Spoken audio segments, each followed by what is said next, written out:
Hello बच्चों, कैसे हैं आप? ऑब्वियसली बात है, सब बहुत शानदार होंगे। सबको पहले तो बहुत बहुत बधाई हो, क्योंकि आपका एग्जाम बहुत नजदीक आ रहा है। अब चूंकि देखो एग्जाम नजदीक आ रहा है तो बहुत सारे बच्चे बोलते हैं कि सर अब हम क्या करें, बताइए। सब सिलेबस अभी जस्ट पूरा हुआ है, PYQ करूं मैं, सर मैं क्या करूं? तो सबसे पहले जो आपको एकेडमिक बातें सीखनी है वो तो सीखनी ही है। इसके अलावा मैं बहुत सारी इंपॉर्टेंट बातें डिस्कस करता हूं। एक्चुअल में बच्चों, सबसे पहले आप इस चीज को ऐसे मत लीजिए कि आपका एग्जाम नजदीक आ रहा है। आप इसको ऐसे लीजिए कि जो सपना आपने कभी बरसों पहले देखा था, याद है जब आप छोटे छोटे थे, सब देखते थे मैं इंडिया के टॉप कॉलेज में इंजीनियरिंग करूंगा, मैं इंडिया के टॉप IITs में जाऊंगा। तो जो सपना आपने बचपन से देखा है, तो बच्चों ये एग्जाम का टाइम नहीं है, ये उस सपने को पूरा होने का टाइम आ गया है। तो सबसे पहले तो आप एकदम जोश में आ जाइए, प्रफुल्लित होइए, मन में पॉजिटिव वाइब्स लेके आइए कि ये टाइम है टू कंप्लीट अवर ड्रीम, जो कि हमने बचपन से देखा था। देखो बच्चों, कुछ कुछ बातें मैं आपको बताता हूं आज, नॉन एकेडमिक्स। जैसे कि मान लीजिए कि एक मैराथन होती है, मान लो एक मैराथन 50 किलोमीटर की मैराथन है, या फिर हम बात करें बच्चों 21 किलोमीटर की जो हाफ मैराथन होती है। तो क्या मान लो आपको मैराथन में दौड़ना है, तो क्या आप स्टार्टिंग में बच्चों एकदम बहुत जोर जोर से दौड़ोगे? क्या नहीं, ऑब्वियस सी बात है। आप उसकी एक स्ट्रेटजी बनाओगे कि नहीं बनाओगे? तो सबसे पहले आप क्या करेंगे, धीमे धीमे दौड़ेंगे। जैसे जैसे डिस्टेंस कम होती जाएगी वैसे वैसे आप अपनी स्पीड बढ़ाएंगे कि नहीं बढ़ाएंगे? तो बच्चों एक्चुअली में इस बात के बारे में सोचिए आप कि जब लास्ट का मान लीजिए 500 मीटर रह गया, 21 किलोमीटर की मैराथन में आपने 20.5 किलोमीटर कवर कर लिया है और लास्ट का 500 किलोमीटर रह गया है, 500 मीटर रह गया है। अब उन 500 मीटर के बारे में सोचिए, तो मुझे पक्का विश्वास है कि आप उस मैराथन को कंप्लीट करने के लिए 500 मीटर में अपना जी जान लगा देंगे। तो बच्चों ये जो टाइम है ना, ये वही 500 मीटर डिस्टेंस बचा हुआ है जो कि आपको अभी पूरी जी जान लगा करके क्या करना है, कंप्लीट करना है। दूसरी चीज बच्चों, अभी आप सिर्फ और सिर्फ अपने मेंटर्स पर भरोसा रखें। जो भी आपके मेंटर्स कह रहे हैं उस पर ही काम करें और ऑलवेज अपने ड्रीम के कंप्लीट होने के बारे में सोचें। अपने माइंड को 100% पॉजिटिव वाइब्स के साथ में फिल कर लें। आप इस चीज का सपना देखिए कि जब आपका सिलेक्शन हो गया है, आप एक टॉप IITs में पहुंच चुके हैं, अपने फादर के बारे में सोचिए, अपनी मदर के बारे में सोचिए कि जब आपके फादर ऑफिस में जाकर के कितनी बड़ी बड़ी बातें कर रहे होंगे आपकी, अरे देखो ये है मेरा बेटा।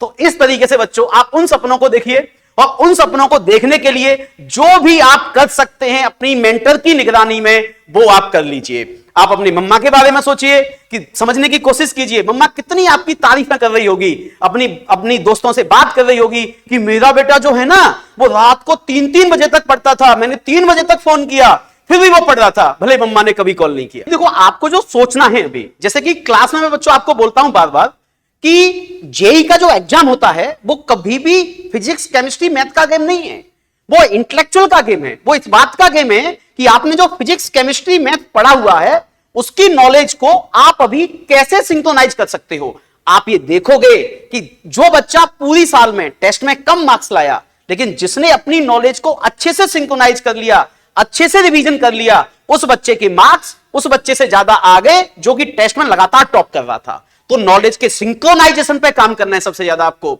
और किसी चीज से डरना नहीं है बच्चों। देखो अभी ये जो समय है ना वो डरने का नहीं है।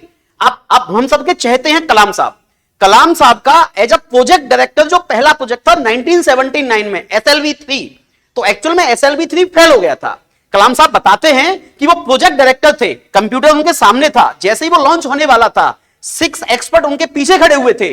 वो बताते हैं कि कंप्यूटर बोलता है T-4, T-3, T-2, T-1, even T-40, और उसके बाद में जो कंप्यूटर है वो कहता है fail to launch the vehicle.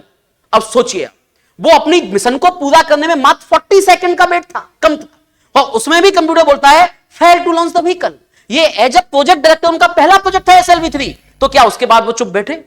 कभी भी किसी चीज से डरना नहीं है, वो चुप नहीं बैठे, उन्होंने और मेहनत की। उस दिन प्रेस कॉन्फ्रेंस किया और कसम खाई कि मैं इससे भी अच्छी सैटेलाइट, इससे भी अच्छे लॉन्च व्हीकल इंडिया को दूंगा, और उन्होंने क्या दिया ये आप सब जानते हैं।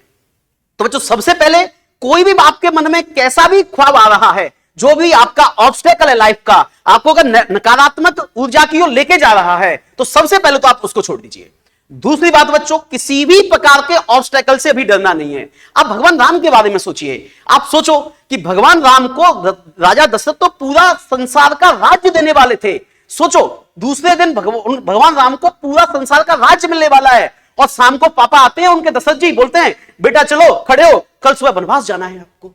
तो सोच के देखिए इस बात के बारे में कि जिस आदमी को संसार का सारा सुख मिलने वाला था और वो 14 वर्ष वनवास में काटता है। तो आपको तो 14 वर्ष वनवास में भी नहीं काटनी भाई, कितने से दिन बचे हुए हैं, उतने ही दिन में अपने जी जान लगा करके अपने मेंटर की निगरानी में जो भी आपके मेंटर बोले वो बेस्ट से बेस्ट करने की कोशिश करो। No any negative energy, fill your mind only and only positive vibes.